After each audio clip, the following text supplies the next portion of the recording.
Okay, I'm recording too. Right, excellent. We're having a one-off impromptu little conversation with my friend Grant Campbell, and this will go out hopefully on YouTube and everything. And there is a reason behind it. We are part of the Ultimate Raw Vegan bundle, so we do want to talk about that and promote that, and we both support that.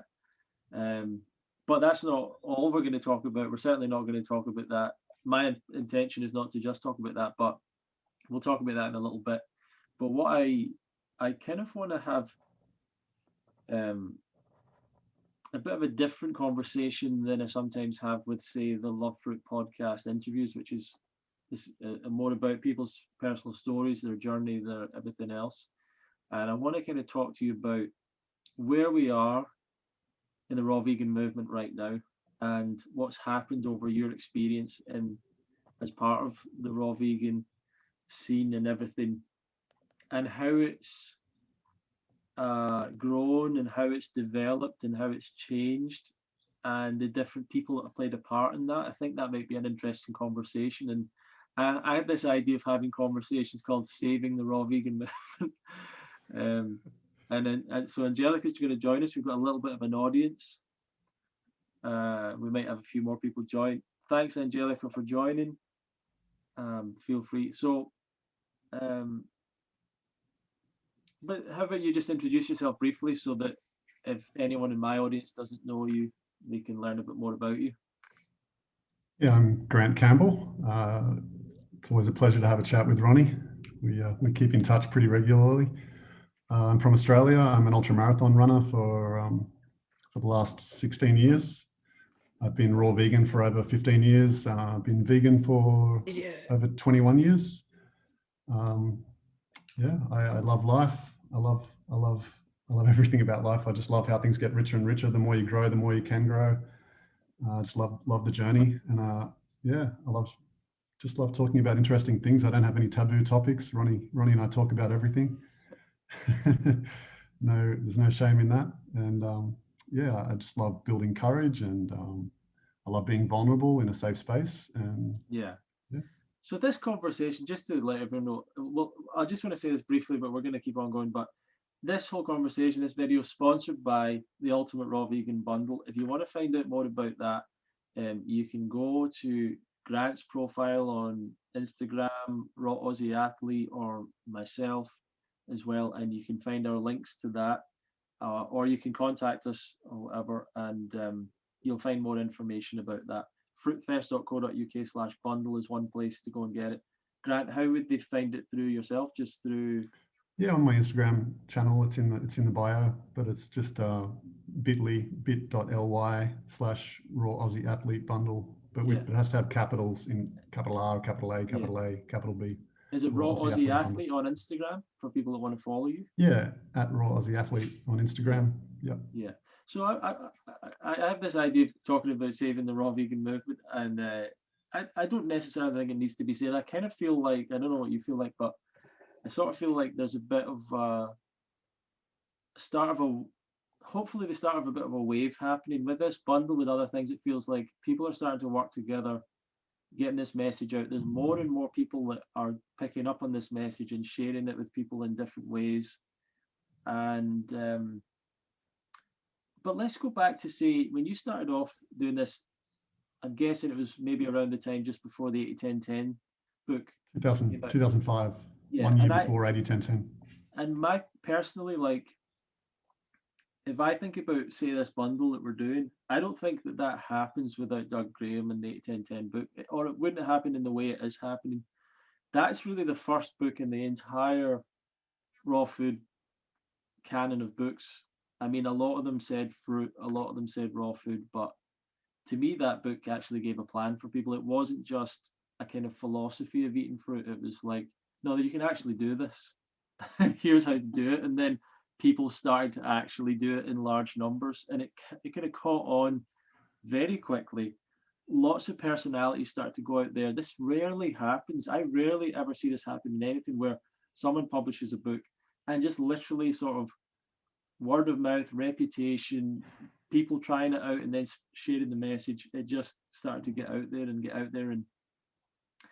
and in my impression of it was that was really growing, and then it kind of, I don't want to say it didn't drop off, but the momentum kind of maybe stopped a little bit at that point, and at that point everything was 80-10-10, and now it sort of feels like it's moved away from that a little bit. But what's your kind of perspective on all that situation? Yeah, I agree in principle with what you're saying. I do think there's a lot of credit to be given to people before Doug, because, you know, Doug didn't really invent anything. He just pulled it all together. And I really feel like he not only pulled it together, but he made it, he wrote a book that made it practical so you could apply it to your life. Like, I read a book called Raw Energy by Leslie Kenton, was the first book I read about raw, and that was while I was cooked vegan.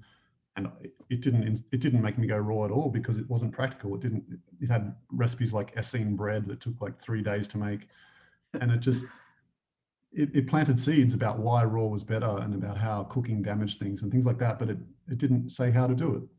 You know, eating whole, fresh, right, raw, organic plants, one food at a time, when hungry till full, all this, eating in simplicity, all these things. But that's the thing. It's kind of easy for us now to say, well, Doug just pulled some ideas together, and all. It's easy to look back, but no one else had done it, and it's actually very hard to take a bunch of ideas and bring it together like that. That is in itself an incredible feat. Doug is a special guy for sure.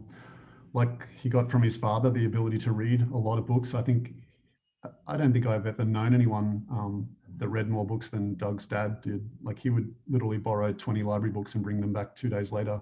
Like, it was just unbelievable. He read fast, and he was just read prolifically and on all topics. And Doug got that from his dad. And Doug, when Doug got into natural hygiene and nature cure and all the natural kind of health information, he read hundreds of books. He read everything that was available, all the literature from 100 years ago, you know, Bernard McFadden and his Encyclopedia of Health. Like, Doug's the only person other than myself that I know has a copy of that even. It's incredible. And you know, just all the history, Ellen White and you know, Hilton Hatima, or whatever, I don't know, there's all these people that just all contributed things in different ways, that all contributed to the overall message. And Doug released this book called, you know, the 80-10-10 diet, which was the year after I went raw, but I still went raw because of Doug's information, after hearing the Perfect Health program, the 12-hour audio program that Doug, because you got to understand, Doug was teaching the 80-10-10 diet just not by that name for, like, you know, the 20 to 25 years or whatever before that. Yeah. So his message almost didn't change at all. I think he used to, before he started using the term 80-10-10, he used to, I remember some really super old recordings where he talked about, I don't remember the exact numbers, but it was like 78, you know, 10, 12 or something, like or 82, 9, 9 or whatever. Like, it was just more like, you know, and then obviously 80-10-10 is easier for people to use in practice. So he went with that. But certainly back, you know, like the turn of the 19th century, like back in, like, in the early 1900s, there was a huge movement. I'm told there were, like, literally in, like, I think the California kind of area, I don't know which parts of California specifically, but I think pretty much lots, like, you know, the San Francisco and LA and stuff. There was literally thousands. Like, I think the number that comes to mind is, like, there was a gathering of like 5,000 people that were all into eating fruit. Like, yeah, they weren't 100%. They weren't 100% raw. They weren't 100% vegan. Like Doug definitely helped bring that to people. But sorry, just making sure my power doesn't run out.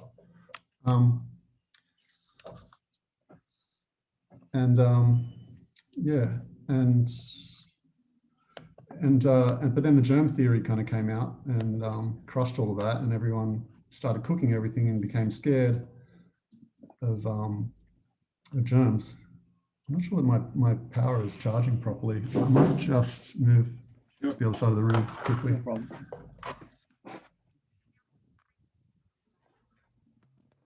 Nice paintings. Okay. So yeah, there's a history. Change of scenery. So there's a history there that, you know, you can't dismiss that. And but yeah, certainly Doug read hundreds of books, and the way he learns, he takes the key principles from books and seems to pull it all together into a cohesive combination of science and common sense, and that's what gave us the practical kind of approach to it that so many of us have followed and found it easy to follow, certainly easier than it ever was before. That previously, all the natural hygienists, they, from 100 plus years ago, they all would, they would all either have goat's milk or so that wouldn't be vegan, or they would have, or they would say like raw is the best, but only if you have up to 80% raw. Like you've got to have at least 20% cooked, otherwise you get imbalanced. Things like that. Yeah. Because so Robert Morse, I saw there's an interview with him with Ted Carr from a couple of years ago, and he goes, yeah, the ideal is fruit. However, we moved out of our tropical environment. We moved north to a more, I don't know if he said more acidic climate or something. So we need I don't know what he said. We moved to a more alkali climate, so we needed to balance out with more acidic foods or something. So it's very hard to stay raw. But it's just like people would say these things just because they didn't really know how to do the diet. As far as I can see, like they were just clearly, I think the mistake everyone makes is not eating enough food, right? And everyone veers towards almost like, how little can I eat? Like for well, I mean, it's a dream, isn't it? That's the alluring aspect. Like, and people, we've had talks about it on Fruity Fridays, the breatharianism kind of approach. People just they just get so disillusioned with eating and having digestive problems, and when they stop eating, like their digestive problems temporarily go away, their discomfort temporarily goes away, and then the danger is when they start thinking that is actually a sustainable lifestyle, which it certainly isn't from any evidence I've ever seen. And everyone that I've known that's ever claimed to be breatharian, it's been a fraud, or maybe they believe it themselves to some degree, but it's not. I've never seen it demonstrated. Yeah, and it's frustrating because people that are quite new into this movement will say to you, well, Grant, you just don't know what you're talking about. Like you've never experienced it. You've never tried to be a breatharian yourself, so you don't know my truth, and it's like, I'm not enlightened. Yeah, it's not good. I mean, I've run till I've fallen asleep. I've hit the wall. I've run out of carbs. I've water fasted for 29 days. I have a fair idea, I've explored these avenues and studied enough, science and nutrition, and hopefully have enough common sense to pull it all together, to realize that it just doesn't work that way. There's no, I mean, some animals can hibernate. That's pretty cool that they can do that for 6 months or whatever. And some, some eggs of fish can like live under the ground for like under a dry, riverbed for years, and then suddenly just hatch, which is phenomenal. So it's not like it's not in the realms of impossibility as far as like what's physically possible, but I've just never seen it. I've never seen any proof or evidence. Everything I've looked into has always turns out to be not true. Yeah, and I've got a background in, when people talk about chi and energy, and I've been interested in that topic since I was like 17 or 18 or whatever, and I've been doing martial arts specifically with an interest in that idea, and I've met people that can do really interesting things, and healers and martial artists and stuff that seem to be able to exhibit these phenomenon of chi or whatever you want to call it, and can cultivate that energy. And none of them were not eating. None of them were Right. like converting it into food or anything like that. And actually, a lot of them have had varying levels of health. It's not, you can't just build your chi and have a bad diet, and that, to me, that's not going to work, and it doesn't make sense. Like, it doesn't make sense to do that anyway. So, but and I love food anyway, so why would what's the incentive in giving up? That's the thing as well. One of my favorite parts of the day. Yeah, that's the thing as well. It's like, it's enjoyable, and it's very strange that people are so determined. I think that people do the fasting and stuff like that, and they have periods or moments of real clarity, energy, vibrancy, especially when you're starting off. If you are going from a standard diet and you do a fast, 1 or 2 days you feel amazing. Like you can really feel amazing, like on a fast. Yeah. But why people connect that with, you know, not eating rather than, well, you weren't eating the bad stuff. I don't know, but yes, saving the, like, People have short memories. yeah, the topic tonight, saving the raw vegan moment. So do you have any insight? I don't know if you were around when the book got published, like the 8-10-10 book, but I know that book was extremely successful from the get-go. And even like someone was telling me, Jonas Sunshine, I was interviewing him, and he said he got it from Matt Monroe. He listened to this story, right? He said he went to a potluck and a guy was telling him about 8-10-10. So he went home, Googled it, and he found it on Matt Monarch's website. He ordered the book from Matt Monarch's website, and he got the book, and it literally came to him with a letter inside saying, "Don't do what this book tells you to do." You know, funny crazy? story. When I first met Doug Graham, which was 2 years after I went raw, was when he came to Australia in November 2007, and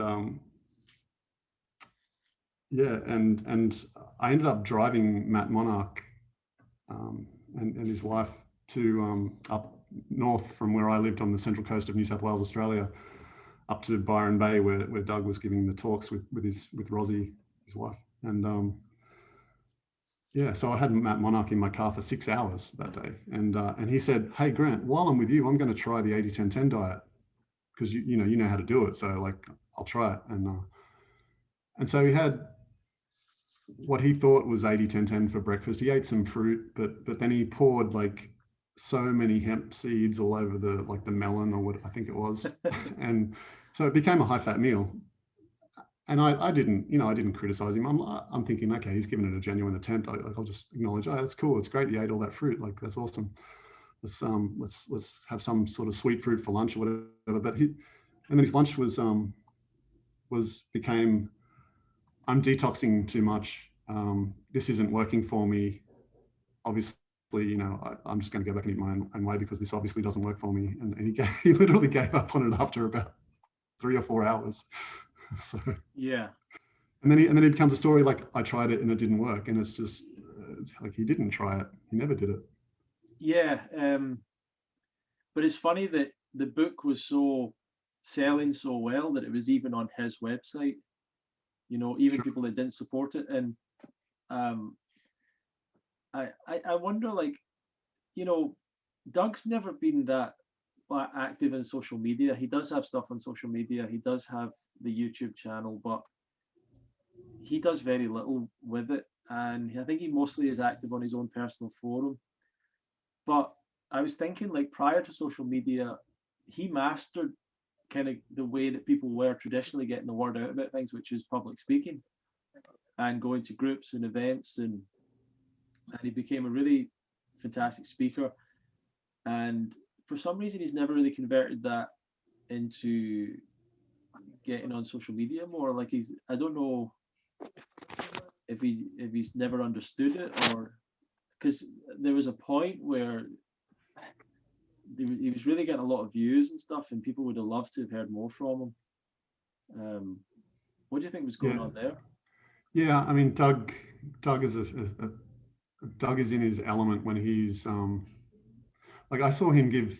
I toured with him. Like I helped him on while he was on tour giving lectures. I wasn't giving lectures, although he did put me on the spot a few times and said, "Okay, Grant, you're introducing me now," and I just had to stand up and introduce him with no preparation, and that was part of his training for me. But he used to give like 300 lectures a year and things like that, and just travel constantly around the US, and just I would be driving him from state to state during the period that I was helping him tour, and he gave 13 lectures in a row. Again, this is while he was training me in kind of lifestyle coaching and health knowledge and stuff. And those 13 nights, he told me and the other guy that was studying with him, Simon Flack, to pay attention over the next 13 nights. He said, I'm going to give exactly the same information, same talk, same information, but a completely different way every night. And there was one night where he had flip charts and had prepared flip charts, and he just flipped from chart to chart and talked through those. But my favorite was when he took all the questions up front. He said, okay, today I'm taking all the questions up front. Keep asking questions till you've got no more questions. I'm going to put them all on the board, and then there'll be no more questions. And then I'll give the lecture and answer all those questions. So he wrote up like 50 questions on the board, and ones that were similar, he linked them together as subpoints under the. He had all this huge thing on this huge blackboard, and then he went through and gave the same lecture with the same information, just in a different order. And so it's like he had this bag of tricks. He was teaching for so long that he just had this bag of tricks that could answer any question on any health topic. The simple common sense kind of answer. If someone wanted to go a bit deeper into science, he could, but he didn't really even need to do that, because for a lot of people, just the common sense answer is enough. Yeah. And so any question about iron, any mineral, he would just would go back to vegetables in some way, and then yada yada yada on and on through the list. And it was amazing. He just really owned that, and he could give those presentations. And so why hasn't that converted? He's certainly made a lot of videos. I feel like probably, like, my observation would be that in a lot of his videos, and I think he is getting better at it now, because I've seen some recent presentations of his, especially on the Let's Cook Raw show. He's more, the problem is when he speaks to an audience from the stage, he's speaking to an audience, right? And he's great at that. Like, he owns that. He's just like looking in everyone's eyes, he's connecting with everybody, but it's a group of people, and the big gestures and the big stuff works really well from that sort of stage. But when you're speaking on a YouTube video, there's an individual watching it, and you're speaking to them. You're not speaking to a group. The big gestures become like egotistical or arrogant, or people interpret it in all sorts of ways. It doesn't really carry across.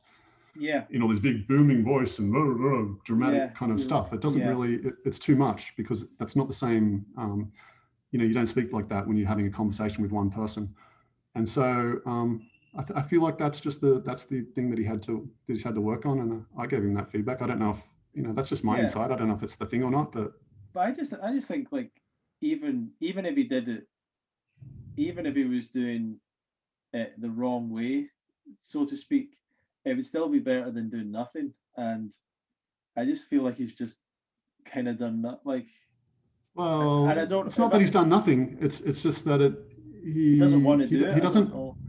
He doesn't understand. I don't think he's understood how to use social media. And I mean, he would have learned a ton by being part of this bundle and being and just having, like, Melissa Maris, Raw Food Romance, like, who's her and Chris Kendall have kind of instrumented this whole bundle, the Ultimate Raw Vegan Bundle. Like, they're giving us great tips about how to market and how to promote things and what's effective and what's not effective from her own personal experience and from a lot of research. And so Doug needs to leverage that information from somebody, because he's not just going to learn it from being at home.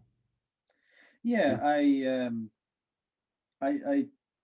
don't know if it's also that he maybe doesn't have to. Like, that's the way I see it as well. He's got this, it's like, complacent, iconic book, and he still gets plenty of people, I think, in touch with him, and he's got such a reputation that he probably doesn't feel he really needs to do that, and maybe he likes being a bit more private and things. But what I would say is something I've felt about Doug is and I've said this a lot, and I don't know if it's really true. My perception is he was so used to being the outcast and the kind of the one sensible person in the room of the raw vegan movement, when everyone else was kind of saying all this wild stuff and selling all these products that sounded great and saying all sorts of information that wasn't based on any kind of science or evidence or chemistry or whatever, and nutrition. And he kind of came along and just said things that made sense to a lot of people. And in debates, when he was on stage in these debates, and even now to this day, if there's a panel of people and Doug's on the panel and you're talking about raw food and and the body and stuff, it almost inevitably starts to go, what does Doug have to say about this? You know, everyone has their piece, but then Yeah. what does Doug have to say? Because he usually goes into it in a bit more depth and adds a bit more to it. And immediately it feels like the audience kind of goes towards, that guy knows what he's talking about, right? And Sure. and yeah, and I get the feeling that, like, when Woodstock happened, for example, when the 80-10-10 movement started to grow, I don't know if he was ready for what's the next step for him, you know, like from being that person and speaking and being part of the event to being almost like the main focal point, almost the person everyone was looking up to and was expecting so much from. And people were expecting almost superhuman, uh, this superhuman guy in a way, like on all levels. And he And pretty much delivered on that, to be honest. Like, you know, like he was pretty close to that in many ways. well, there's definitely people that would say that they, like, say Woodstock and a bunch of other things, like they saw sides of his character they didn't like because he can be, I don't know so much how much I've seen it in the last few years, but there was he could sometimes get a bit short tempered. You Yeah, know, he could I feel like be, that's essentially something from the past. Like I feel like, you know, like all of us, he's continued to grow. He's certainly focused a lot on emotional hygiene, you know, over the decades, and benefited from that himself for sure. And he's never above, you know, change and improving himself. He's always looking to do those things. So I don't think you'll really see that behavior anymore. Like, yeah, but I know a bunch of people that like turned off him because of even just the way he answered a question or something, like he yeah, I know. I saw dismissed it. someone, or you And I know, feel like most of those, like at least a lot of that was people misinterpreting where he was coming from and not understanding him. But yeah, there was definitely something to it, from his, you know, he could have done a lot better. Like I feel like he didn't understand. I don't think he recognized when people were triggered or misunderstood him. Like, so he didn't get to resolve the issues, like before they became, you know, before someone goes away unhappy about something and starts complaining.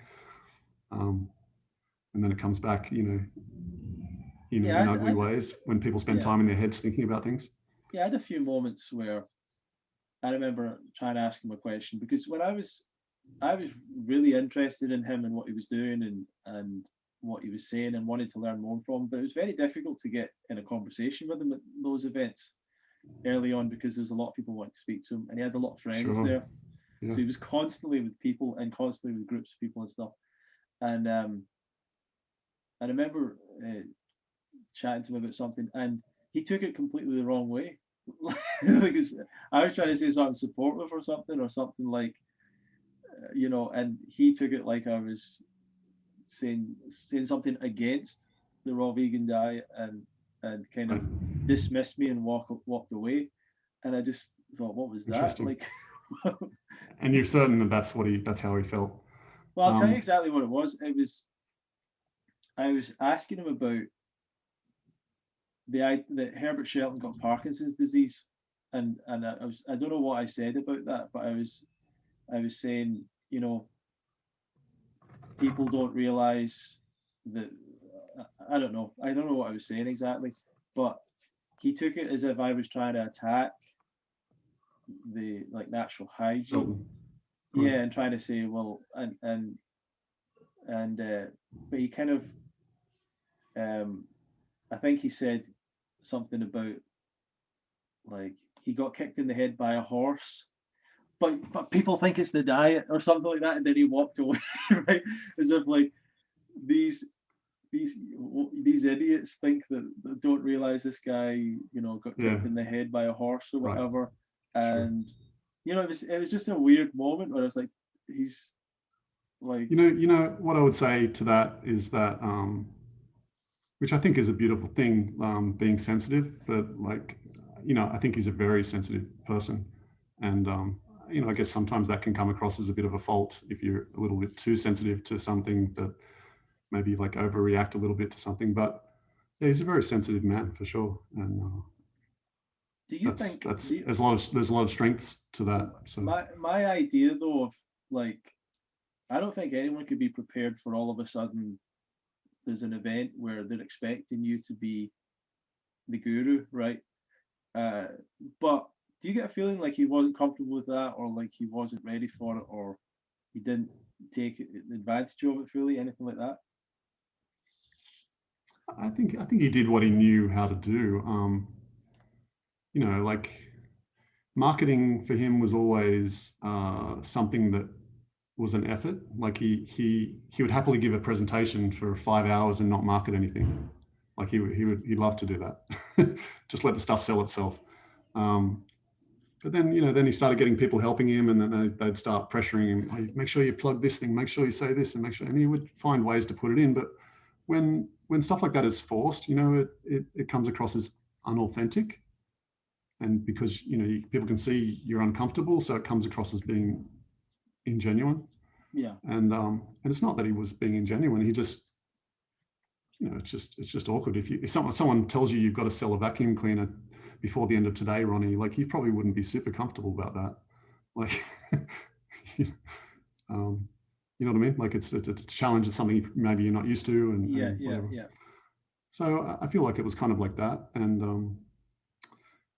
and he was used to just kind of selling things in the back of the room, and then all this stuff changed with social media and the way you market things, and his formulas for stuff didn't work, the same anymore. And like he used to sell all his books just by touring, and his books would sell by word of mouth. Like he would just tour around, everyone knew him all over the States, and then of course it spreads internationally from that. And when you're giving 300 lectures every year for 10 years, like it's people remember that. Even 20 years later, people still remember. They're like, Sure. oh, I saw you speak in Chicago. I saw you speak in Las Vegas. I saw you. Happens all the time. And when I was at those events, helping him to give his lecture tour, it was amazing. The people that would come up to him and just introduce themselves. There was one guy that brought figs from 100-year-old fig tree and said, I brought these specially for you. They're the only ones from this year's harvest or whatever. Like, and it's just like, people would do anything for him because like he'd literally given them back their life, given them back their health through his information.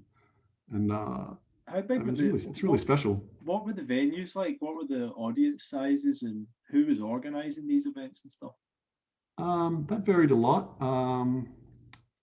There was one tour I went on where Robbie Barbaro from Mastering Diabetes actually organized the tour because he studied event management in higher education. So and that was okay. There was a few shortcomings in the plan, but it worked pretty well. But we would basically drive like we did a tour kind of all around the northwest of the US, and when it crossed into Canada, into Qualicum Beach and Victoria, BC, and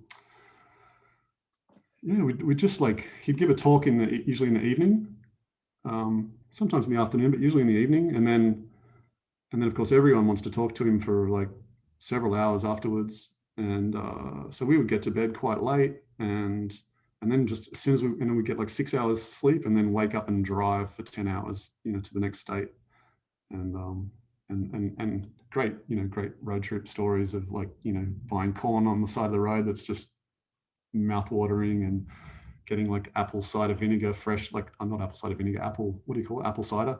Just the juice, the fresh juice that I'd never had in Australia. It's phenomenal. Like nothing fermented about it. Like it's just delicious. I don't know, just cool things. Getting fresh like raw almonds at a time when they were making everybody cook their almonds, and we just stop at this roadside stall and get truly raw ones that just got harvested. So things like that, pretty cool stories. Was it like the audience sizes were like ranged from maybe 50 to like maybe like 100 to, I don't think there was ever more than 200 people, but maybe like 150 people in some audiences, maybe 200 probably was the biggest. Maybe in Victoria, I think there was 200 people. I think we sold a case of 80-10-10, the 80-10-10 diet in like 5 minutes. People were just literally in the break, in the intermission, like halfway through Doug's talk, they all came over to buy, and it was just a frenzy. I've never been in that situation before. And there was 2 of us selling things, and we're just like, okay, everyone with cards, go to the back. Everyone with cash, just like take the cash, get them out of the way first. And like, it was insane. There was like literally like 50 people waiting to buy a copy of the book, and they all wanted to buy it at the same time. Yeah. And so we like like literally a case in 5 minutes. It was unbelievable. And so it was exciting times. And yeah, the audience, like, and the people, met all kinds of people there, and lots of people came up and shared stories, personal stories, horror stories of like, why not to follow some of the other fasting supervisors, because I won't mention any names, but like people would share personal stories about things, and I started realizing, wow, like a lot of these things that Doug's been telling me, just personally, like just like things that I don't make public, there's a lot of truth behind them, because I was hearing people share their personal, genuine story, and you could tell the emotion behind it, and they like, it was amazing. And there's one girl that got lost in Canada in the forest for like 9 days, and they found her, and she was like, that was when she was like 14 years old, and they found her still alive, and then she came back from that and got into 80-10-10 and got back into health. It was just like, what a story. Like, yeah. So it was amazing times. Met so many amazing people that occasionally, those people send me a message or bump into me and say, oh, remember the Raw Spirit Festival or whatever back in 2008, 2009. Yeah, so it's a small world, but the movement's come a long way. It definitely, went through some challenging times in 2014 at the Woodstock Fruit Festival. Basically, like there was the stuff like in the 1900s, early 1900s and late 1800s, where fruit was like going through the roof, and there was huge movements. And then germ theory killed that. Everyone got worried, started canning their food, cooking their food. But then, and a lot of other information kind of came out over the years. But then, the 80-10-10 diet came out, popularized eating fruit-based raw vegan rather than the previous type of raw veganism, which was the gourmet, high-fat, bad food combination, like nuts and seeds combined with dates, trying to make all sorts of pastries and cakes and stuff that doesn't digest well. And people tried that raw veganism for a long time and just kept getting sick and feeling terrible. So yeah, Doug popularized fruit-based raw veganism, which as we know, works really well. At that point, when Doug was doing that tour, was like Durian Rider online, was Freely, were Christina, were all these other people, had they started getting going yet with promoting the diet? Or Doug, Durian Rider had been to Doug's Costa Rica retreats in, I believe, 2006, 2007. Harley interned at Doug's fasting event and learned a lot there. This was before 30 bananas a day, well before 30 bananas a day. Right, so they weren't. Christina was at Doug's events before I was. She fully raw Christina. She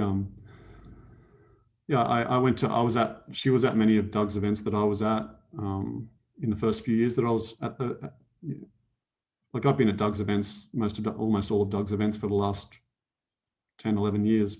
But in the first few years of that, Christina was at quite a few of those events, and she had been for a few years prior to that. So so what's your question mainly, like about why were they in the movement or not? Yeah, no, I guess my question was the audiences he was getting, do you think that was anything to do with, was there already a movement online that was part of? Oh, okay. So Doug had the veg sauce forum? What do you call it? Bulletin board, like a chat group kind of thing, where and that chat group, which was run on the veg sauce forum as a subgroup on the veg sauce forum, that group pretty much was where Doug, it's similar to his forum that Doug runs now. which yeah, and it. I mean, basically, Doug would always kind of direct people to that, and then and there's so many long-term raw vegans on there, you know, like Laurie Ellicott or like just people, Laurie Masters or whatever, that would share all their stories and engage and answer questions and all that sort of stuff all the time. So it was a very active forum, and it was a great place to just search and find out any answers to anything. And really, that's Doug used to fill a lot of his events, I think, from the traffic there. Like that was a great, because all the people there were just totally committed to the lifestyle, and so like they would, of course they want to be at the retreats. Like there was no selling required, you know, like they'd just be like, when's the next retreat? I want to come. But then Durian Rider, you know, in his vengeance for being sort of bitter and sore about getting de-pioneered from the Woodstock Fruit Festival, he somehow managed to get on side with Jeff Nelson, and that's right, yeah, and took over that forum. And then prior to taking it over, he would just send all sorts of spam and trash people in there to go to just put garbage in the forum to dilute its value. But then he took it over, and then it just became garbage, and now it's nothing. I thought it was crazy that when that was all happening, firstly, I guess for people watching, so it was a bit of a scandal or a drama. We'll get into that in a bit, but various people who up to that point, Doug was supported by so many people, and as kind of happens when the tide turns against someone, which often happens, inevitably when someone rises kind of high, all sorts of people all of a sudden want to pull out and pretend that they were never involved with them. And I think Harley acted poorly, but Jeff Nelson, to me, I mean, Harley was a bit of a rebel, a younger guy. He was kind of acting in line with his persona. You can say all that, you can say all these things, but Jeff Nelson, like, this is a guy that's quite an accomplished guy, like has had the website and all the stuff he did before that, came out with these childish videos where he was trying to say, like, I had no idea who this guy was. You're like, the guy was on your website for like a decade or something. You never had a clue who he was. You never spoke to him. You never. No, it's like Jeff was blatantly dishonest, as was Harley during Rider. You know, they lied. They were deceptive. They manipulated. They released things. You know, they went beyond clickbait. Like, but they definitely used clickbait to, you know, dramatic titles and lies to get views. And you know, if you can't win an argument, and neither of them had any true ground to discredit Doug on. So what do you do if you can't win an argument? Attack somebody's character. It's the easiest way in the world to bring somebody down, and that's what they both did. And getting before that, so to me, like, there was a point there where it felt like, and probably from outside it wasn't, but it felt like to me that the 8-10-10 movement was just growing and growing and growing, and it looked like there was nothing holding that back.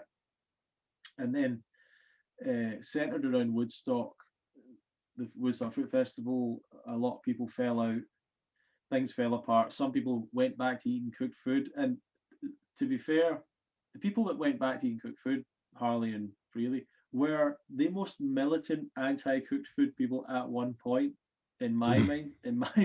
And their website was so strict that they would just be throwing people off left, right, and center for verging anywhere away from, you know, the pure diet. And but I feel like, you know, in defense, like, I feel like Freely, you know, Freely just was suffering from being with Harley all the time. Like, now that she's with another guy that's a nice guy, she's living, you know, in nature, and you know, she's all raw again now. I think she still, you know, has some cooked food here or there, or whatever, has whatever struggles, but she's basically, you know, back to all raw. She totally gets that. So I really feel like it was mostly Harley, to be like, and she was just kind of like, you know, but his photo. his as far as I could see, Harley's thing was that he'd been supporting Doug, he'd been promoting Doug, he'd been trying to promote all that, and I think he felt betrayed a little bit, because I think he felt like Doug was involved in getting them Yeah, he did. their status removed from that festival, or downgraded, or I don't know. You know, I don't feel like they thought that. I feel like they thought that he didn't go out of his way to defend them, even though they had obviously sold a lot of copies of the 80-10-10 diet and promoted him so heavily, which they totally did. But then they just turned around and stabbed him in the back. But I don't know if I don't know if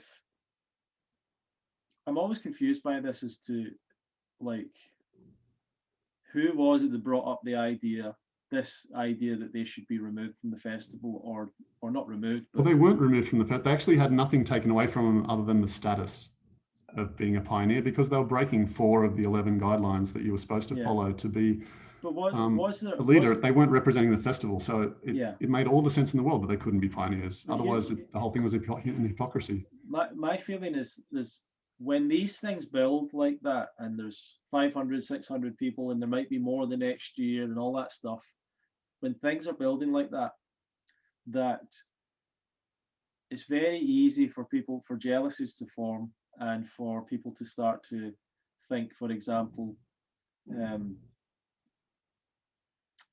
well, you know, look at say with Durian, Rider and Freely, and I think that they played a big role with their website and with their reach at the time in helping to fill that festival. I think they played the predominant part in that. Sure. And a few other people did, but I really think the website that they had at the time was one of the main focal points, and therefore they were getting the attention.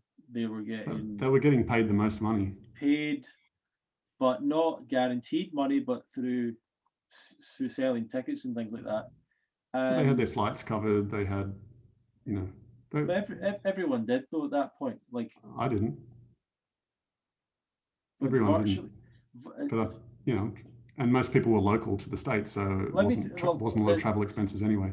There's something controversial. So did you have your flights paid for when you came to UK Fruit Fest first time? I don't remember the first time, but what I do remember is that you're a pretty generous guy, Ronnie, and you like to share whatever there is around with people, and I don't really keep track of that, because I just trust your judgment, and always happy with the ethical, moral kind of standards that you uphold. But what I'm saying is, I think you did. Yeah, but I don't know for sure. There was a payment made to Food and Sport, which is what you were part of, and part of that was to cover flights, etc. And I don't know. I'm assuming that was used. I don't like, and I don't understand why, if Woodstock wouldn't have been set up the same. So I don't know. Like. Yeah. Yeah, I think I think one thing with that was that I was already going to the States prior to the Woodstock Fruit Festival for Doug's events each year, to work at Doug's events, and Doug was paying for my airfares for that. So when the Woodstock Fruit Festival got added in, I would have thought that a fair thing would be that they pay half and Doug pays half, or something like that would obviously make sense to me. Right. But no, Mike Arnstein decided that Doug should keep paying for it.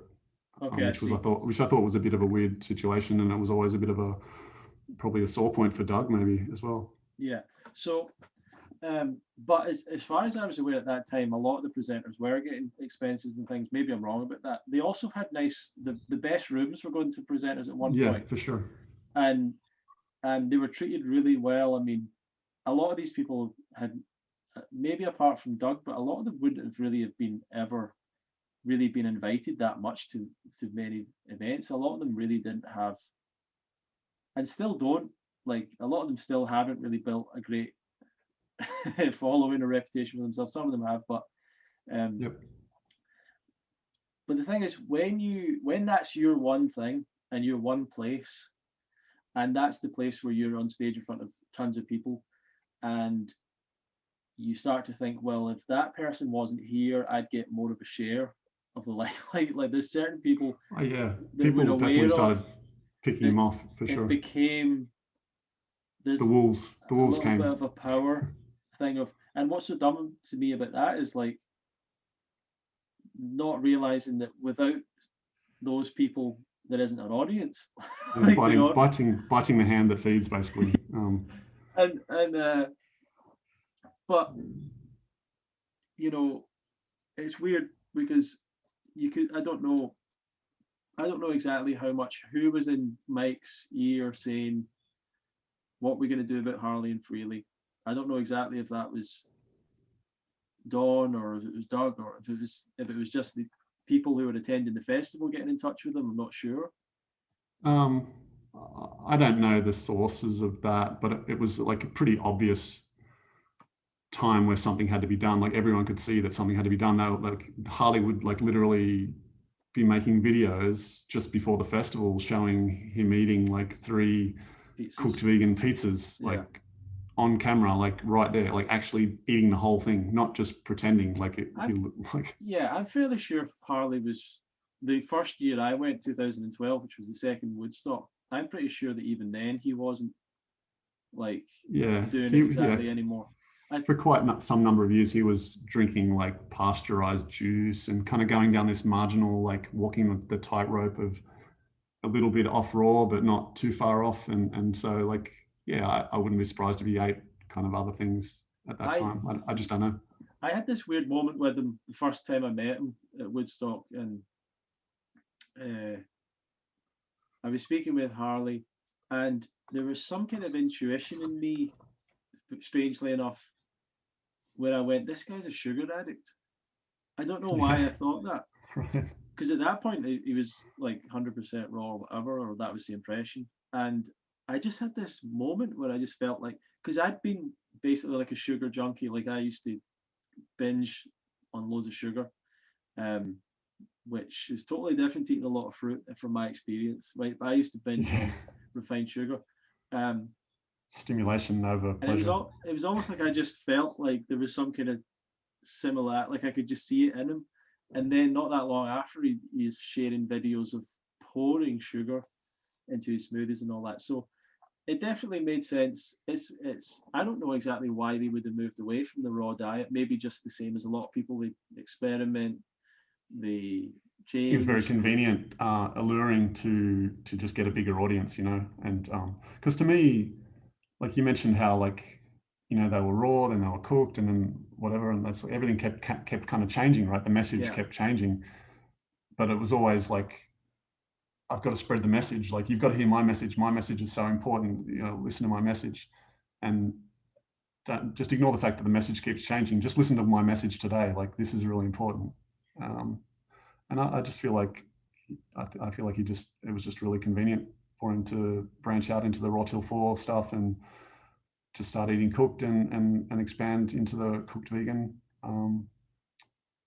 market space, and more so not so much to make money, but just to reach more people. Yeah.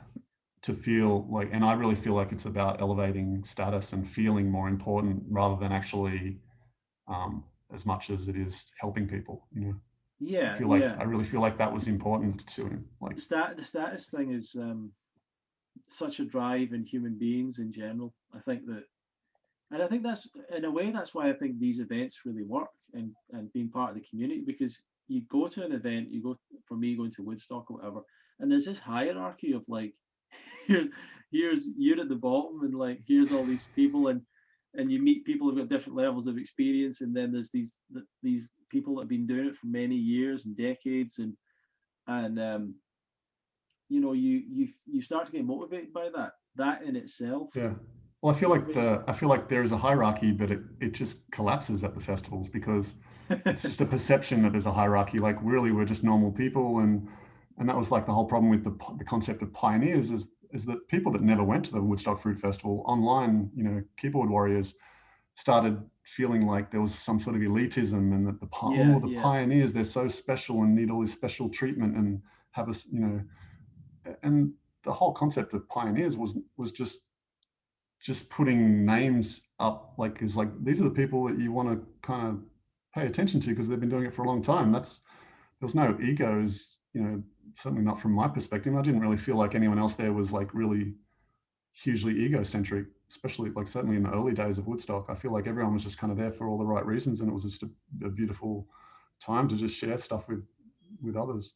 I mean, there were some egos, but it wasn't overt. Yeah, yeah. I mean, there was a lot of people that were quite young though as well, like a lot of the influencers and stuff. Still quite, even if you say people in their 20s and stuff, it's still quite young, and for them to be normal people the rest of the year. This is the weird thing about that kind of festival, is that they're normal people the rest of the year that no one knows, even if they are on YouTube virtually. They might get people come up to them now and again, but they're usually anonymous. And then to come to that and everyone wants to speak to them, I know. and I think a lot of them didn't really handle it very well. I actually do think Harley was one of the people that, and Freely did when she was there. I do think they handled it pretty well. Harley, I would say, had an infinite amount of patience for people, as far as I could see. Like he really. Absolutely, yeah. Asking questions about bicycles, fitness, or diet, whatever. Like he'd always have time to give an answer. He'd always have time for a rant. He'd always for sure. Yeah. So where do we want to go for this conversation? I feel like at that point we know that there was a bit of a divide, a bit of a split, but Woodstock kept going. The various, a bunch of the festivals kept going. Some of them, after a few years, kind of stopped or slowed down. But where are we now with the raw vegan movement, and how do we move forward? And what do you think's happening from your viewpoint? Well, it is an interesting time. We have been kind of retrained into doing everything online because of this dollar-demic. But yeah, I mean, it's an unknown. We don't know exactly where things are going forward from this. I still have hope that we're not going to be, turned into robots and controlled. So I still think in-person festivals are the best support mechanism. I think that's fantastic. I think this bundle, the Ultimate Raw Vegan Bundle, I've never seen anything like it in the 15 years that I've been raw vegan. I've seen bundles for vegan stuff, and but like, why would I want to buy a bundle if I don't want 80% of what's in it? This is the kind of thing I guess I'm talking about, where I feel like someone like Doug or Mike Arnstein or whatever 10 years ago could have put something together like this. Theoretically could have. Yeah. And these kind of things just didn't happen then. I remember being part of a meeting where Doug actually was talking at Woodstock to people about coming together, helping each other out, and it just fell apart. The meeting was very strange, and yeah, that was at a time where people in that meeting had already made up their mind that they were going to try to get Doug out of the festival, and so they didn't come at that meeting with an open mind. Yeah. Like some people, I can think of one person who specifically, when they were asked to comment, they just said, "I have no comment." Like they literally couldn't even say anything. Yeah, I know exactly what you're talking about, and I just think that, I know you do. I just think that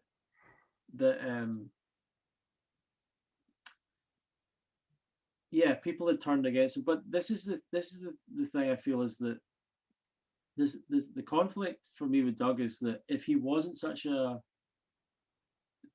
person that was contrarian, different, prepared to go out on a limb, if he wasn't that person, he wouldn't have come up with this information, and he wouldn't be doing what he's doing, and he wouldn't have had the impact he's had. But at the same time, it also makes, on the other side, he has this personality that rubs people up the wrong way all the time.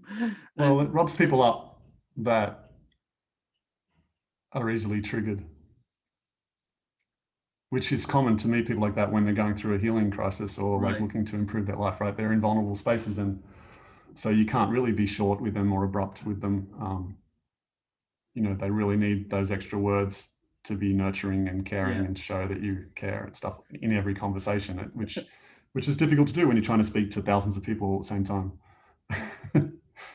Yeah, but even like the different pioneers and things that were at that event, like a bunch of them turned against him in certain ways, and I don't know if they had personal experiences with him.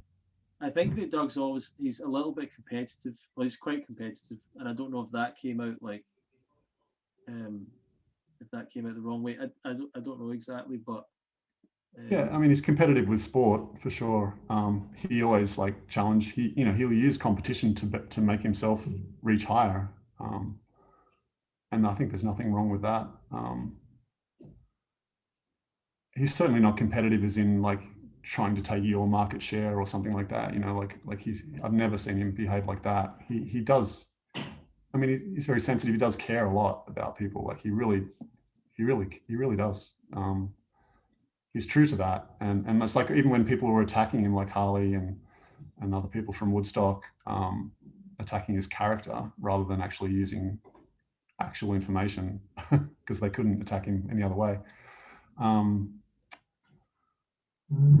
He held the high ground. Like he didn't fall into their low standard of attack. He didn't attack their character. He could have buried them. He knows things about all those people. You know, he knows all their dark secrets, and you know, he's he speaks to people too. He knows all these things, and a lot of it he knows firsthand. But does he ever attack? Have you ever heard him attack anyone in person? No, like never maybe one on one. He might mention something if you really like, you know, really dig into him. Like me, I have a lot of trust with him, and like I don't betray that trust. So like we talk about things, but they're not things that I just then go and make a video about. You know. Yeah, he's told me things about people, but probably 6 or 7 years after getting to know him pretty well. Right. Like it's not like he came when it's out safe, yeah, a the safe first space. time I ever talked to him. But you're right. He's never publicly says anything. He doesn't really address. But I think he's never made if a YouTube there's video, a fallacy, like I think if there's he's never made a video attacking people like everyone has about him, like everyone on the kind of let's say on the dark side has about him. Might as well paint it black and white, right? But like if there's to be a fallacy in the way he conducted himself, like in response to people attacking his character, you know, I think for people to trust you and get to know you, like you just have to be vulnerable and authentic and just address the elephant in the room. And like I feel like if he had been able to make videos at that time that were just genuine and authentic and not from a defensive place or whatever, then I think that would have gone better for him. But instead he chose to kind of just go silent, which was the advice he was given by other people that were kind of trying to help him out at the time. And so he just went silent, but then he never got to kind of tell his story and represent himself. Yeah. And and he did make one response video, but it was like very late response. Like maybe it was like a month later, because he started getting attacked, and then he was like in his busiest time of the year running his events in Cedro Woolley. He didn't have time. He like literally didn't have time. You know, he's working like 16 hours a day, and like you got to sleep. Sometimes he's getting like 5 or 6 hours sleep a night, and he doesn't have time to have conversations with people outside those events at that time. So at the end of those events, he made a video in response to an attack like a month earlier. But he came at it from like a really defensive place, and that, if I had to watch that video before he released it, I would have said don't release it. But I didn't get to see it until after it was released, and then I was like, oh no. Because he was like saying, he was sort of justifying like, oh, I've been here working 16 hours a day, like, and I couldn't do this, and I couldn't, so I haven't been able to respond yet, and he should have just come out and just addressed the issues, like, but you know, it's easy with hindsight to say these things, I know, but that didn't happen. So it's very hard to get those situations right, you know, and he was kind of at first he was going the approach of saying nothing. But yeah, I mean, that was a situation at a fast that people don't know about it. And a girl left the fast. Later on, she went to hospital and she's fully recovered. She's fine, but she maybe had a negative reaction. Whether that was anything to do with the fast is it's unclear, potentially unlikely that it was, because she had other conditions coming into it, and I think she had. But anyway, um, don't need to go through all that. But the impact of all that has been, for example, that happened around the time the first UK Fruit Fest was starting, and up to that point, everything seemed to be moving in the right direction. There was momentum behind it, a lot of people excited, and when that all happened, it felt like a little bit a bubble burst in the movement online a little bit. It was no longer unified under one movement, one banner kind of thing, and the Fruit Festival continued and has continued, and we've continued to promote Doug and all that stuff.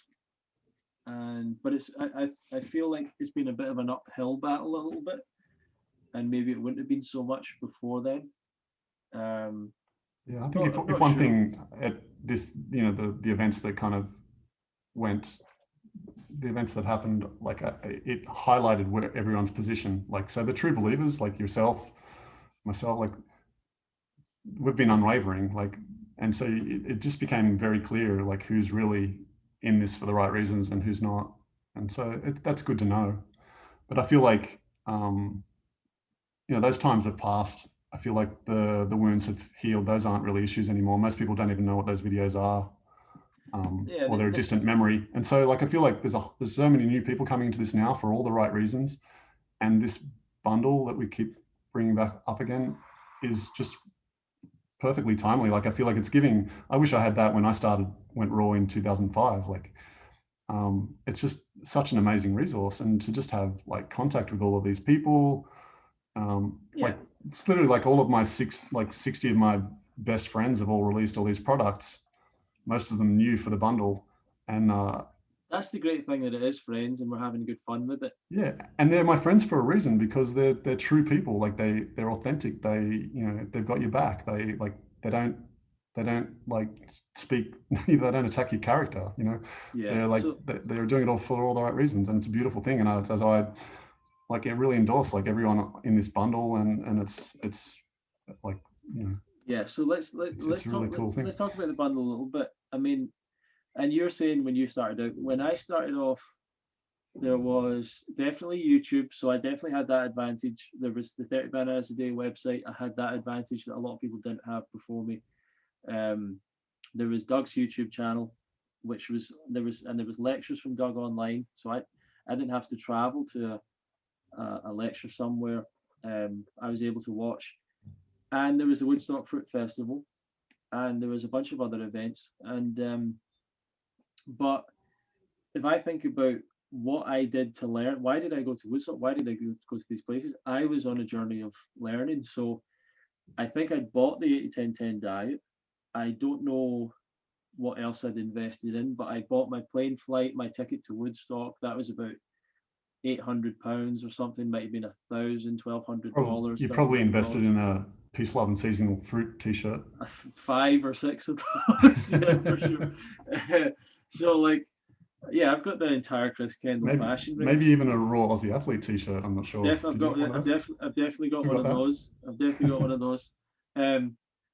Yeah, but I went to was probably close to £2,000, $2,000 or something, maybe $2,500, $3,000, just to go there at that point.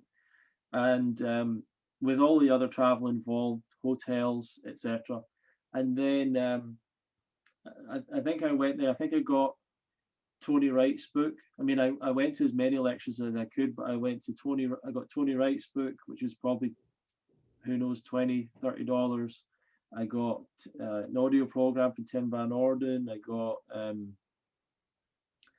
I can't remember exactly everything, but I got a bunch of stuff, and then I bought more of Doug's books online. I bought ebooks, recipe books, different stuff over the years, and went to a massive amount of events. Then went to Thailand to hang out with people, went to the Danish festival, the Spanish festival, the Slovenian festival, all to continue to learn and really get this. And I've no doubt that if I'd been offered this bundle at that point, if Durian Rider or 30 Bananas a Day had organised the bundle at that point, that no doubt I would have got it, and it would have really, there's mistakes that I made with this lifestyle that definitely cost me as well, especially with my teeth. I did damage to my teeth because of doing things the wrong way, and So did I. and I could have saved a lot of not just money, but the pain and whatever, and the time of going to a dentist and all that stuff, because of my poor advice that I'd found, where, for example, a bundle like this might have had stuff in it that would have given me the right advice. So this kind of education, this kind of knowledge, is the value in it is a no-brainer, because it is so cheap for so many books and things. And I've been learning stuff going through this stuff already. I've been looking through it. And your book, tell us a bit about your book. What's the idea behind that? It's really funny idea, but yeah, satisfying hotel salads. So it's about making salads with basically no tools in a hotel room, and that's what I'm doing here in a hotel room in Mexico. And so I just made whatever salad I made each night for 30 days, photographed it, wrote up the ingredients and some basic directions, just like, whether to grate something or peel something or whatever. And that was the book, and it's great. And Nate made one of the recipes the other day on his tailgate of his truck. And that speaks volumes about how simple, you just need a chop, basically you just need a cutting board, a knife. Yeah. And you can literally make this stuff with no tools, if you've got a clean surface to make it on. It's just so simple, and chop up some tomatoes and some zucchini, and and I bought a grater. I love using a vegetable grater to just to grate up zucchini and just make really quick kind of shoestring noodles. Super fast, super easy, tastes great, has a great texture and mouthfeel. Throw some avocado and some cilantro or coriander if you're from Australia in there. And I've been using some spice mix, like there's a great curry mix here that's just basically it's turmeric, cumin, and coriander seed. And yeah, but I wouldn't. You've got some salads that like. It's weird because I know that coriander or cilantro is a green. I get that, but it's really like a herb, is it not? Do you eat it in the quantities for it to be like lettuce? Like, is it not kind of inedible to eat it in that, like in massive bunches, or is it? I've never really. I mean, I'm having like, they have really big bunches of cilantro here in Mexico, where I am. Like they're big bunches, maybe like double or even possibly triple the size of a bunch in Australia, probably double. And I've put in up to 3 bunches. 3 bunches starts to get a little, because it gets drier the more you add, right? But if I've, if I like really stir it up and mix the tomatoes through, so the juices, and if I use cucumber instead of zucchini, it gets a little bit wetter. And then throw a bit of avocado in there, and like a really soft, very ripe avocado that's really a creamy type. Like the local avocados here are less fatty than Hass avocados and bigger, but they're really super creamy, and they're perfect for like just stirring through a salad, and it just helps the greens to kind of stick to everything else. And then if you want to add some, if you're worried about getting iron or something like that, you can just add some citrus juice to it, like whether it's lemon, lime, or even orange juice. Just squeeze a little bit of that on the greens, and you can absorb twice as much iron. But I don't even bother with that most of the time. I just make it tasty, and I eat a large volume, have a pretty big bowl, and I usually fill it up. And how big is the bowl? How big is the bowl? Oh, by the way, I can show you. There's a recipe in your book. I think it says 3 avocados. That's big amount. Is that right? I think that did happen. Like I said, it was just brutally honest what I ate for a month, and Yeah, the bowl is like, you know, Oh, that's not too big. Yeah. not crazy. Yeah. But, they've got some little some That was black cool. sapotes and some mamey and tomatoes, avocado, bananas, zucchini. Oh, and I found out all about these local things. They're called elephant garlic. They're not actually garlic. They're more like leek. Um, they call it elephant garlic. That's quite nice too. Doesn't like make you have garlic breath or anything like Yeah. that. So it has a So- nice flavor. So your book is part of the bundle, the 30 Salads, which is a really fun book. I like it. We've got Melissa. Now Melissa has her book. I think she's got a journaling course or a Yeah, journaling program, and she's got the burger book. And I think there's two essentially, journaling books there. right. And her books have got really high praise and esteem over the years. She could have just released her own book without this bundle being part of it and been Course, really absolutely. successful with that. But her and Chris could have done the same, but they've offered this opportunity to everyone to help promote this, and everyone's benefiting from it. So that's really cool and really nice to be part of. And Absolutely. as someone that's always with working on events has been working on trying to bring people together and offer people opportunities and things like that, it's nice to be on the other side of that. You know, it's nice to be on the receiving end, I suppose, or the end of that's the easier side, I suppose. But they have such a great reputation and audience. They didn't really need to do this for themselves, really. But her books, I've seen her books personally. People buy them for £35 for each book at UK Fruit Fest. I've seen that many times. I've seen her own books on Amazon, and the price of the entire bundle is the same as one of her books. The same with incredible. Yeah, the same with Chris. I bought Chris's pizza book a number of years ago. I think it was £20 or $20, whatever it was. And his new book, the Spring Meal Plan's part of this. And once again, it's just one book or a bundle of his books would be more than this whole thing. Yeah, and yours is of substantial value too. I mean, your book has so much information in it. It's crazy. Like, and that's just one out of 65 books. It's like, it's impressive. And I really feel like this is a catalyst. Like, I feel like this to me feels like the same as the first year of the Woodstock Fruit Festival. Like, Mike Arnstein had this idea, and I remember being at a dinner at Doug's events where Mike said, "Doug, I want to create this event in your honor," and blah, blah. And then he made it happen. And what happened? It got all the influences together. And instead of everyone being on their own solo journey, promoting themselves as a struggle and competing against everybody else, it brought everyone together, and all these collaborations happened. And it was amazing. And so many collaborations happened from those first years of Woodstock Fruit Festival. And that just continued. And but it didn't really happen before then. And now I see this as the same sort of thing. It's like, okay, yes, this is great. It's bringing all this information to people that need it, that are going to benefit from it, and it's cheap, and it's like it's got something for everybody. Like, there's just so much information in there. It's whatever you want to read, it's there somewhere. And but more importantly, I feel like it's bringing all of us together, the contributors to the bundle.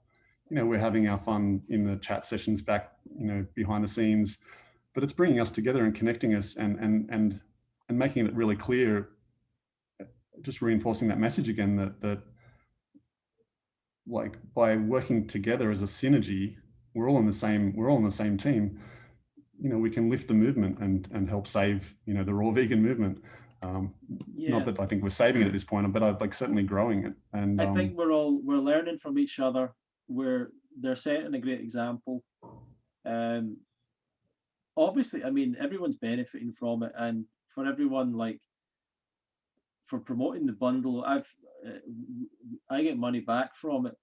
I'm essentially putting that into helping with the festival and stuff like that. That's what I intend to do with it. And there's expenses still from even last year's festival that need to be covered and things like that. So it's a great opportunity for people to support the festival as well back in return.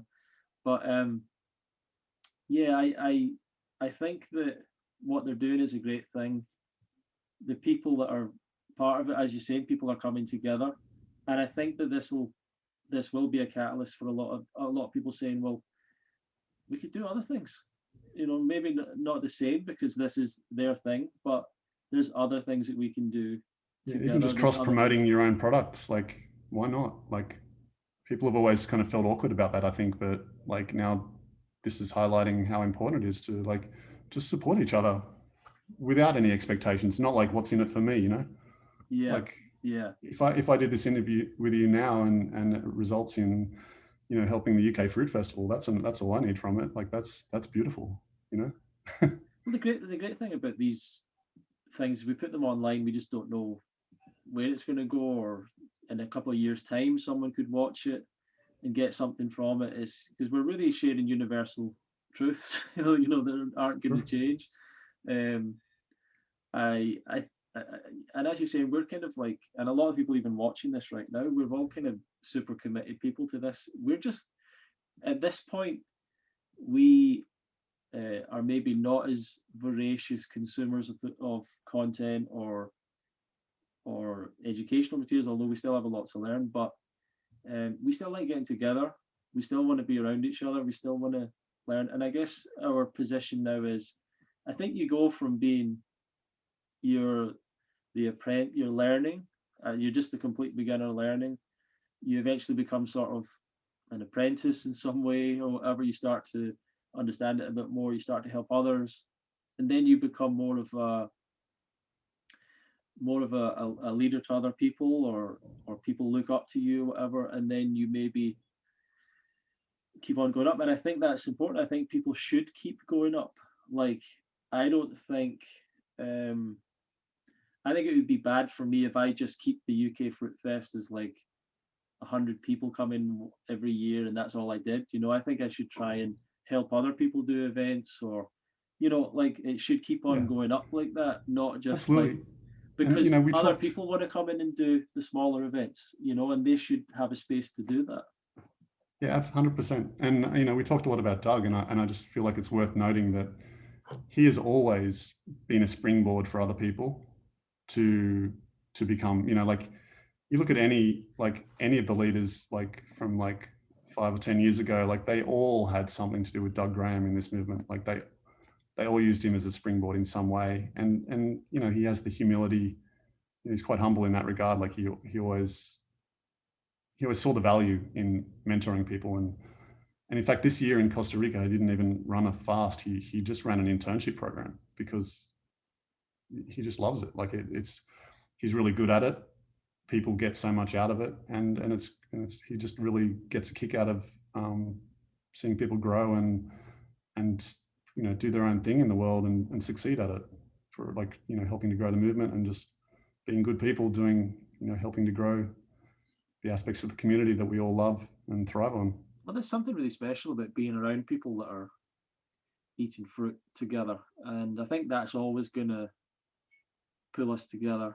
And yeah, I'm not going to pretend that I always have 100% positive feelings about everyone that I've met in this community or in this movement, but in reality, even the people that I've had the most arguments with or little debates with or whatever, when I see them, I'm really happy to see them. Like, I really want them to do well. Like, I want them, for sure. and I want to eat with them and share. Some of them that move away from eating fruit, it becomes difficult to share that with them. But like, I think it's the most natural thing for people to be. And something else I think about saving this movement, I think the festivals and the events are going beyond, they automatically go beyond it's just about learning about raw food. They become incredibly special experiences for people, one-off experiences, almost like a homecoming to a family that they've never had, and a community that they didn't grow up in, but they almost feel by the end of the week that they're completely part of it and accepted into it. Yeah, and they're understood. You made an important point. People come in thinking there's a hierarchy, and there really isn't. And in some ways, maybe you could even make an argument, maybe there should be, maybe it'd be a good thing if there was more of a structure. I don't know, but and to some degree there should be leadership and oh no, definitely there should be leadership, but there's not leadership in the sense of, well, you can't speak to this person yet, or you Yeah, don't get but to be part of that, or like it's role models don't have to be in a hierarchy. yeah. So, but I'm thinking like, what's the perfect human experience? Like, the way that they in laboratories. I don't know if you've heard this thing, like, so we've probably talked about this, but mice will get, if you put mice in a cage and they've got sugar, water, or they've got water and cocaine, the mice will eventually get addicted to the cocaine, and or say cocaine versus food, they'll eventually starve themselves to death because they keep on going back to the cocaine because they get addicted, right? And the addiction is so strong. But that was in a cage. What they started to do was, instead of putting them in a cage, they put them in this perfect environment for mice, like runs, little holes, little like climbing frame, whatever, all this stuff that's really super stimulating for mice. And all of a sudden, the mice didn't get addicted to cocaine anymore. They didn't kill themselves with starvation. Oh, And so so the same food and cocaine was available, but they had somewhere to play. they had an environment that was stimulating, that was, That met their needs. yeah. And this is something that I've really felt when I came to this lifestyle, was this change of like the desire. Yeah, you get a desire to be in a more natural environment, and that's not exactly the easiest thing to do sometimes, but just, I've had times where I've been climbing trees, I've had times in forests, and I just think there's something about this. If we could replicate this as well, this experience, this feeling, if we could have a play park kind of thing, but with like trees for climbing and different stuff like that, and we could have like the fruit um somewhere, and we all go for like on a voyage to all get this fruit together or something. I don't know, like this different like fun ideas that could be created, that I think would replicate some kind of common understanding and feeling that we have, on some level. Yeah, I think part of it is that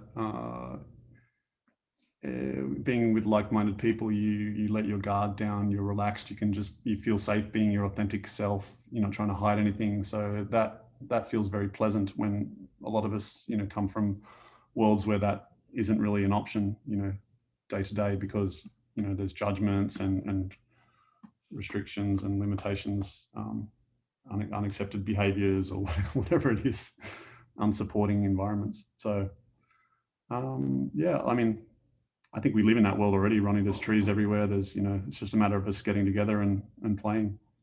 Yeah, yeah. um just before we finish, I think we'll maybe bring it to a close soon. But just one more thing about the bundle. You've got your book. Nate has a book called Dude Food. I think his Nice Cream's book's part of it as well. So he's got two books. Yes. One, Nice Cream, which is ice cream made out of fruit, essentially, but it's way more than just that. Um, Oh, it's the Alyssa's best. books, Chris's books. It's like a lifetime of recipes, as you're saying. Um, we got the Rick and Karen and Dina. I think their product is more of a mindset thing, which is very interesting. Yeah. Benjamin Benulis has a tapping course, which I loved. I went through the course. Um, Rosie Heals, or Kelsey, she has a course called Eat Fruit, Live Slow. That's like 8 or 9 videos, really well made, superbly made. You've got Karen Ramsey's Hormone Boost plan. Lexi Tavares has a fruit book. I can't remember the exact name. And we can go on and on. Don Bennett's book's in it. Q&A with Don Some Bennett. Q&A, yeah. Yeah. Your book, of course. My book, The Raw Food Lifestyle. There's that nut-free book by That's John a great Cusack. one. Yeah, I remember that coming out years ago. That's I a remember, great book. yeah. Nuts About No Nuts, where there's no nuts. That was such a smart. These books are so smart. Like, people figure out what people are interested in, like, here's a raw food recipe but with no nuts whatsoever. Like, that was a brilliant idea. Well, here's recipes you can make in a hotel room. Yeah. Yeah. So Yeah, there's so many, and then there's Doug's wife, Rosalind Graham. She wrote a book called creating what's it called? Creating peace through diet. Creating dietary peace. Yeah. I mean, I'm excited to read that. I haven't started it yet, but that's something I'm excited to jump into myself. Like, it's a brand new book. She's never written an ebook before, and she created that just for this bundle, like so many of us did. And there's a bunch of people I don't know yet that I've never really connected with before, but I'm excited to see more people, and I'm excited to see how that all goes and figure all that. So we'll put some links down below if anyone wants to go and learn more about it. And it's only going to be available for the next few days. It finishes on the 11th at 12 p.m. PST. So that's very early in the morning UK time on Sunday. So you probably want to go and get that on Saturday to make sure you get it. And fully support it. I don't think you'll regret it. I don't think you'll have any feeling of being, what do you call it, buyer's remorse, because I think you're going to realize there's way more in it than you even realize. So really cool product, really cool bundle. It's been nice to get together with people. And I'll be doing more lives and stuff over the next few days. Grant, are you doing more stuff over the next few days? Trying to I don't have anything specific planned, but I probably will go live on YouTube or something. Yeah. Cool. Because I can do that solo, but I just can't seem to invite people. Right. So where what do you think? I mean, I do think the movement kind of needs leaders. It needs leadership. I think at one point Mike Arnstein was a big point of that, and Durian Rider and Freely, and they've all kind of disappeared. And Doug, to some extent, was thrust to that position, but wasn't necessarily trying to be that. But he does see himself as a leader for sure. But he's not. I don't think he's in a stage of his life where he's desperate to prove himself or anything anymore. I'm not sure, but I mean, if I don't mind if people want to get behind Melissa, get behind Chris, whoever wants to take this movement to the next level. I'm happy to support, basically. Yeah, I would love. We kind of touched on debates and how good Doug is at debates. I'm still, for years now, I've been just waiting for the debates, the raw vegan debates to happen, because like you saw it happen in the vegan movement with Vegan Gains and maybe Isaac, like the Ask Yourself and those kind of guys. They had great discussions, but it wasn't about raw. I'd just love to see the debates happen for the raw veganism, just from totally honest, no egos, just get the right people on, have the discussions from polar, opposite viewpoints or whatever, and just hash it out. It'd be amazing. I'd love it. Yeah.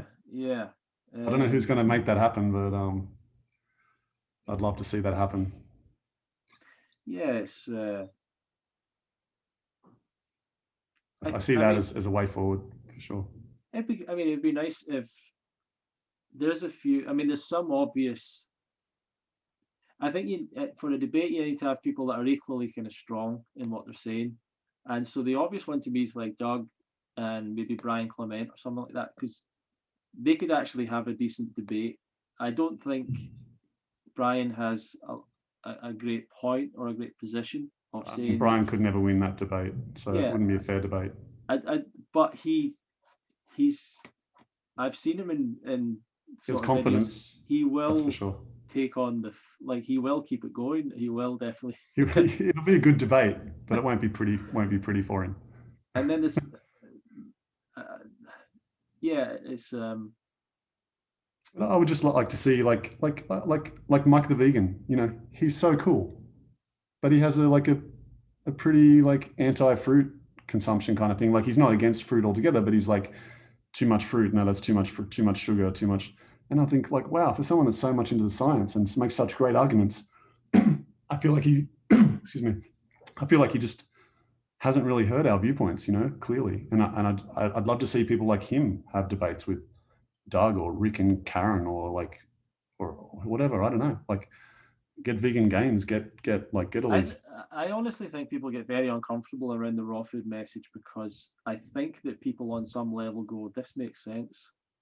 And they're kind of not happy about the fact that they know it makes sense. Like, Yeah, because I just don't think anyone's approached them, Yeah, because I don't think any of us have approached them to do that, to have those debates. You take because what people want to take you, it's like with any kind of fight or any kind of war or any kind of thing, what people really want is to take you into their domain and bring you down to their level or take you to their area of competence and beat you at what they're good at, right? So we'll yes, changing the rules. So in the case of this kind of discussion on raw veganism or not raw veganism, what people want to take you into is the world of nutrition science. Let's break everything down into how much of this nutrient, how much of that nutrient, how much of the rest, right? And that's one way of looking at things. But we could look at it from the way that a lot of raw vegans look at it, which is, but it's kind of obvious that when you cook food, you damage it, and every single animal on the planet eats a raw food diet, right? Yeah. So well, logically, it must make sense that human beings must have a raw food diet that we equally thrive on, and it must be the best diet because it's a diet, because cooking the food damages it in some way. So how can we not, like when you look at it on that simplified level? Sure, there's no argument against that, but I think it's actually cool with all this online stuff, like, because you can actually mute people now. So I'd love to see debates where there's a moderator that can mute any speaker if they're being arrogant, just dominating. If they're attacking character rather than presenting good arguments, the moderator just mutes them. The moderator makes, says something about why the person got muted, and then the discussion continues. And you can moderate the time that someone speaks for. Like, in live debates in person, I saw, Doug and Brian Clement and people debating, and the people that speak the loudest, and they take all this extra time and they talk. They go over time. The bell rings. The moderator tries to silence them. They just get louder and just keep talking. Things like that. You can actually control those things like that when it's online. So I think it could be really healthy debates. And you could even have people with big egos on there and just keep them at bay by moderating them, and they either stick to it or they don't get to speak. Like, simple as that. Sure. Okay, well, we'll probably bring this to a close. It's been really fun. Any comments or questions? Simon said, does the fruit and the lifestyle in the festival help you become authentic, or is this due to upbringing? I think that from the way I look at that question is that it's a perfect synergy of, I don't know, I feel like this lifestyle is aligned with people who are very honestly seeking the truth in life, like something better, like are open to giving up all their previous ideas, questioning their ideas, giving up, sacrificing the things of the past to seek something better in life and seek something honest and real and true. And that attracts people to this, as far as I can see. And therefore, but would you get an inauthentic person getting them eating fruit and they would change? I don't know exactly if that's going to happen, but I think an inauthentic person is not going to be able to stick with this diet because they'll find it easy to find excuses for not to do it. If you're not being fully honest with yourself or fully honest with other people, you're probably not being fully honest with yourself, and therefore you find it easier maybe to live a lie. I don't know, maybe that's a bit of a heavy way of putting it, but I think that I would say, like, when people are in unsupportive environments, and we all grew up in some form of an unsupportive environment, it's to generalize. So we develop coping mechanisms or protective mechanisms. And I feel like those are the reasons that we're not truly authentic. So becoming authentic is about removing those layers, those protective layers, those coping mechanisms, and just being our true selves that's always been there since we were born.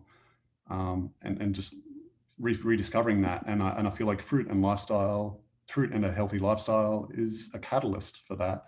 It's not a panacea. It's not a guarantee. Like, it's not the only factor. Like, there's other factors. You still need to be in a supportive environment in order to, be thriving and to peel away these layers and to grow and to just be your true authentic self and to develop the confidence in doing that. But certainly without fruit and lifestyle, it's a lot harder. Yeah.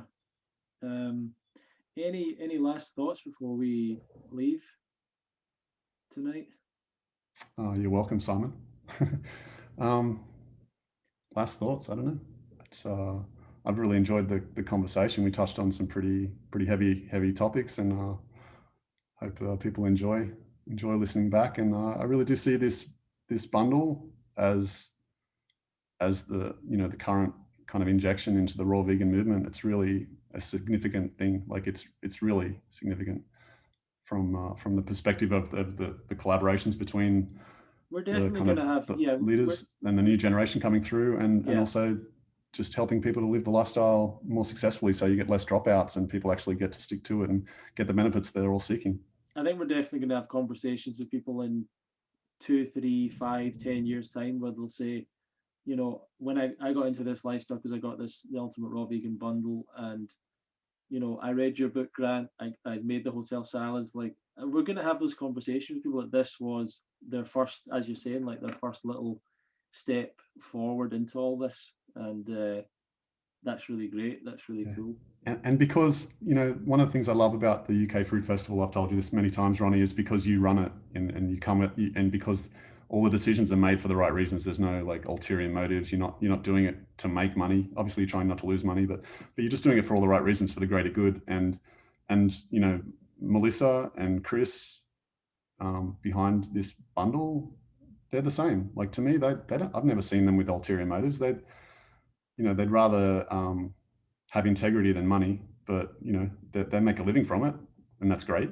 But they never do it by compromising their integrity or taking advantage of others or anything. So just the fact that they're so authentic in bringing this bundle to people, like, it really truly delivers value, and I'm just excited about that, because to me that's something that's sustainable, something that's going to grow, and something that everybody can resonate with, that honesty, that deeper meaning, and you don't get all. I don't see all the kind of animosity and turmoil that came out of other initiatives that weren't from such a pure heart. Yeah. Excellent. Well, thank you everyone for watching and listening. Please put some comments below and let us know. Would you like to see more conversations like this, more frank, authentic, honest? I mean, I don't know what the words are, but behind the scenes, like whatever you want to call it, like we could go into more detail into stuff, but who knows if that's interesting to people. But we could talk about all sorts of stuff, that putting on events and putting together books and whatever the stuff that might be interesting to people, the personal tales, people that we've met, inspiration, and all that stuff. So let us know below if this is something that you'd like to see more regularly. If you'd like to Frank see Campbell and Frankie Smith. Yeah, if you'd like to see the debates, put some information down below. It'd be interesting to know what debates people would want. I think, I mean, debates within the community, debates outside. So it would be, yeah, for sure, it'd be good to see a debate with someone that's a carnivore. It would be interesting to see someone like Doug or Rick and Karen, or even you. Well, I don't say even you. I think that you'd be perfectly as competent as any of them to talk about that. Debates against, like debates, not against, but debates with ex-vegans, debates with ex-raw vegans, debates, whatever, like debates with, I don't know, just hearing honest positions from people about what they believe and why, and just have the discussion. Yeah, and there can be, the thing is, there can be like debates about high fat and low fat, but I get the feeling that debate would be like, well, I just feel better like this. I think there's a lot of people that don't really have a debate. They just have their personal thing that they want to do. So they're not really looking to force it on anyone else. Fruitarianism versus non, like, versus including vegetables and other things might be I interesting. mean, you can go with very objective topics like nutrition and whatever, or you can go with subjective things like sense of well-being, Sure.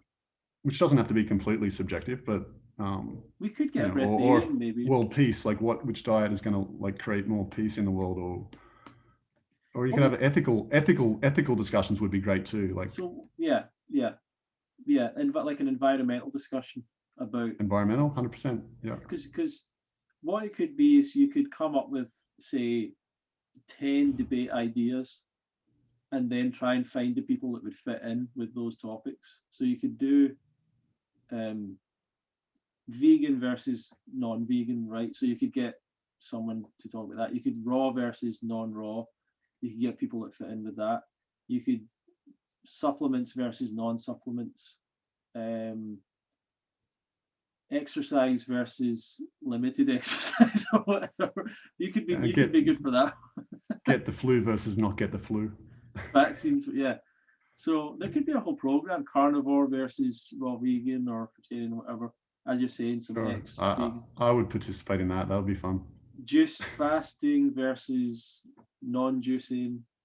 So yeah, this. Yeah, exactly, and yeah, and I think they all should be like, nothing should be aggressive or like it's not so and so versus so and so or against so and so. Like, I think it just should be like just having a debate about this is the topic, and yeah, I think a moderator is important, and I think it'd just be great. I think people would be really interested to hear where it goes. Like if you get, if you just get the right people on each side to have that interesting debate where no side is like weak or strong, or like weak or super like so much stronger, like it, where they just get to have a genuine discussion about it and people make their own decisions about it. You can maybe do like some people could donate and there could be money going to like a charitable cause or something, or it could be some like good thing. So like, so like fruitarian versus carnivore, like fruitarian, like debating a carnivore, like do you donate to like meat.org or fruit.org? Like how do you...